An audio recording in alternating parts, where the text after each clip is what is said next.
বাংলা একটা কথা আছে, বিপদে বন্ধুর পরিচয়।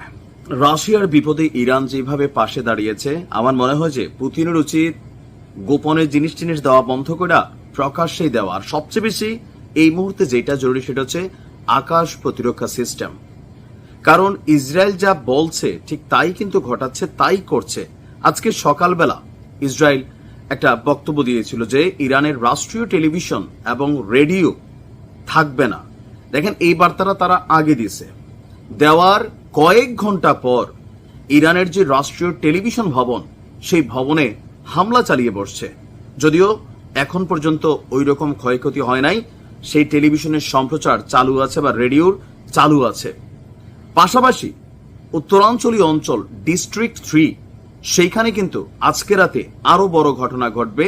আগে আমি নিউজটা দিয়ে গেলাম। ইরানের, আমি জানি না যে আকাশ প্রতিরক্ষা সিস্টেমে আসলে কতটা দুর্বলতা আছে, কারণ ইসরায়েল বলছিল ইরানের আকাশ নাকি ইসরায়েলের নিয়ন্ত্রণে। এই যে কথাটা, এটা কিন্তু অনেকাংশে সত্যি। কেন সত্যি? যে হামলার তৃতীয় চতুর্থ দিন ইরান কিন্তু বড় বড় অভিযান চালাচ্ছে। 100টা মারলে 20টা গিয়ে পড়তেছে। নানান কারণে আমার আগের ভিডিওগুলো যারা দেখছেন তারা জানেন যে কেন আসলে সবগুলা পৌঁছাতে পারছে না। কিন্তু নিজেদের আকাশ সীমাকে সিল করা বা ইসরায়েল থেকে যে কোনো সময় হামলা আসবে না, এটার তো কোনো কারণ নাই। সো আকাশ প্রতিরক্ষা সিস্টেম, রাষ্ট্রের গুরুত্বপূর্ণ স্থাপনাগুলোকে যখন বইলা কইয়া একটা হামলা চালানো হচ্ছে, সেখানে কিন্তু ইসরায়েলের সফলতা বা জনগণের মানসিক শক্তি কিন্তু ভেঙে দেওয়া হচ্ছে। দর্শক, আজকে কিছুক্ষণ আগে আপনার Islamic Republic on Iran broadcasting, যেই ইরানের যে রাষ্ট্রীয় টেলিভিশন ভবনটিতে হামলা চালিয়েছে ইসরায়েল, সম্প্রচারকারকরা স্ক্রিনে প্রদর্শিত টেক্সটে বলছিলেন তাদের সমস্ত অনুষ্ঠান কোনো বাধা ছাড়াই আপনার পুনরায় লাইভ শুরু হচ্ছে। দ্বিতীয় ধাপে বাধা দেওয়ার পর বা হামলার পর কয়েক ঘন্টার ভিতরে বা মিনিটের মধ্যেই, হয়তো ঘন্টাখানেকের মধ্যেই আবার পুনরায় সম্প্রচার শুরু হয়েছে। নিউজ টিকারে বলা হয়েছে ইসরায়েল ইরানের রাষ্ট্রীয় টিভির একটি ভবনকে লক্ষ্য করে হামলা চালিয়েছে। এর আগে আমরা আল জাজিরা এবং ইরানি সংবাদ মাধ্যমের বরাতে দেখতে পেয়েছি ইসরায়েলি হামলা কিভাবে রাষ্ট্রীয় টেলিভিশন ভবনে হয়েছে। একজন উপস্থাপক তিনি টিভিতে সরাসরি সম্প্রচার করছিলেন, তখনই একটি বিস্ফোরণ ঘটে। এরপর তিনি উপস্থাপনা ছেড়ে সেখান থেকে বেরিয়ে যাচ্ছিলেন। আজকে সকালে ইসরায়েলের প্রধানমন্ত্রী ইসরায়েল কারেজ বলছিল, তার নামটাও ইসরায়েল কারেজ, যে ইরানের রাষ্ট্রীয় টেলিভিশন এবং রেডিও অদৃশ্য হতে চলছে।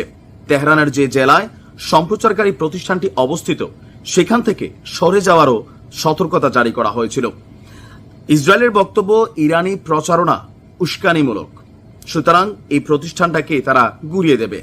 আর এরপর কাছাকাছি যারা বসবাসকারী বাসিন্দা আছেন তাদেরকেও সরে যাওয়ার ঘোষণা আসছিল। অপরদিকে তেহরানের উত্তরাঞ্চলীয় জেলা 3 বা ডিস্ট্রিক্ট 3 এর একটি অংশের বাসিন্দাদের অবিলম্বে সরে যাওয়ার আহ্বান জানিয়ে আপনার একটু আগে আবার ইসরায়েল বলছে যে সেখানে বিমান হামলা চালানোর পরিকল্পনা করছে তারা।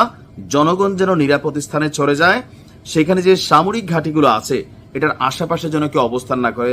আমরা সকালে বইলা দিছি যে এই ঘটনা ঘটবে, এখনো ঘটে নাই। ইরানের উচিত এই যে বইলা কইয়া একটা হামলা চালাচ্ছে, সেই হামলাটাকে প্রতিহত করতে না পারাটা হচ্ছে নিজেদের দুর্বলতারা কিন্তু প্রকাশ হচ্ছে শত্রুপক্ষের কাছে।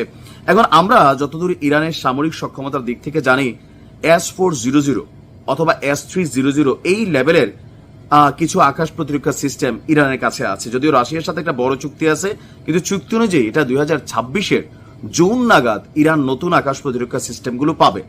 এখন যেহেতু ইমার্জেন্সি, ইরানের উচিত রাশিয়া থেকে সরাসরি এগুলাকে নিয়ে আসা এবং পুতিনের উচিত পশ্চিমাদেরকে বৃদ্ধাঙ্গুলি দেখিয়ে ইরানের পাশে দাঁড়ানো, নয়তো এখানে অনেক কিছুই করবে। ইরান পাল্টা হামলা চালাবে, কিন্তু ইরানের হামলাগুলো 5টা লেয়ারে আটকে যাচ্ছে, কিন্তু ইসরায়েলের হামলা এক লেয়ারেই ঢুকে যাচ্ছে। বন্ধ করার বা প্রতিরোধের একটাই সিস্টেম, আকাশ প্রতিরক্ষা সিস্টেম। কারণ সামরিক স্থাপনা এগুলো তো চাইলেই নিয়ে কোথাও নিয়ে সরাই নেওয়া যাবে না। আল্লাহ ভরসা। তবে ইরানকে সচেতন হওয়া উচিত। ভালো থাকুন।